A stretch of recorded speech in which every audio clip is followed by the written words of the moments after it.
Neal, are you ready to resume acquaintances, hostile or otherwise rather, with your good buddy Connor McDavid?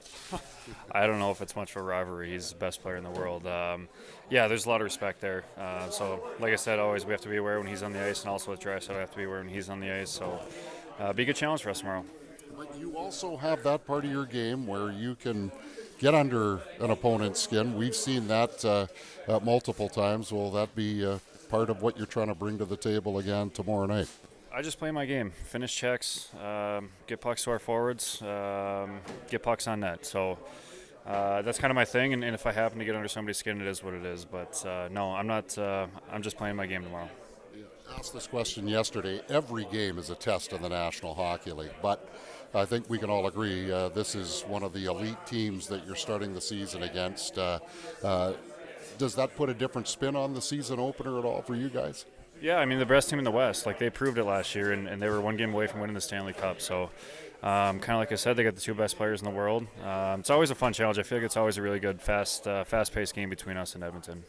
And with what's been going on for the last couple of weeks and that sort of thing at training camp preseason, how much more comfortable are you now, 18 or 19 days later, than you were at the start with what Dean Chenault's been throwing at you guys, in particular defensively? Yeah, I'm more comfortable for sure. Especially in the summer, you stick handle for the first time, not sure if you're ready to go. And even the first couple practices at training camp, you're knocking off the rust a little bit. So now we're about 3 weeks into it, and we're all ready to go. I just want to ask you about Colin Miller and specifically his shot, which we've now seen in the preseason several times. Like, he had the hardest recorded shot in an NHL game last season. What is it about Colin? Have you seen anything that sort of the secret sauce is why he's able to shoot the puck so darn hard? He's a CCM guy. I don't know. He swings hard. He gets good contact on it too. He uses the flex of his stick really well. So yeah, we all see it. He's got a really good shot. So hope he's able to use it a bunch this year. Just from a team's perspective, what's the value of having that threat from the point in terms of the opposition? They have to respect that, right? Knowing that that can be a big weapon. Yeah, there's always one guy on each team, if not two guys, where they have that good of a shot. You have to respect it, no matter where it comes from. And we have a couple guys on our team like that, and he's one of them with the heavy bomb from up top. Preseason, Neal, how nice was it to have a targeted practice yesterday where you were planning specifically for an opponent? Yeah, it's great. Preseason drags on a little bit. You're banging up on each other. You're playing preseason games, which are meaningful, but it's nothing like the regular season. So it's nice to get going here.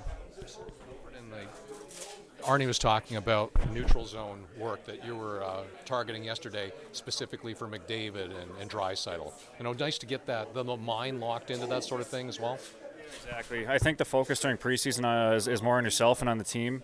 Now we get into the regular season, you're focusing not only on yourself and the team, but the other team as well. You're pre-scouting for them, and kind of like you said, you got to be aware when those guys are on the ice, and you're doing everything you can to stop them. One of the things Scott spoke about you in particular, it was very early in camp, just maybe looking ahead for you this season, but you played through some kind of an injury, according to the head coach anyway, and then of course, it's well documented, the baggage that you were carrying from the loss of a dear friend. What kind of a different space are you in now, starting 24-25, than what you went through for much of last season? Yeah, fresh slate in a lot of senses. That's what you use the summer for, to clear some of that up, whether it's physical, whether it's mental. So, and I use both. So, first couple months you don't do a whole lot. You might work out a little bit, but you're not really skating, let the body heal. And then from the mental side of it, I was able to get some, I don't know if you call it clarity, but you're able to talk to his family, see some friends back home they hadn't seen in a while, and that was very refreshing. So going to the season with a fresh slate. And Stevie May doesn't hurt either, right? Exactly. Beautiful daughter we have, so yeah, that helps a lot.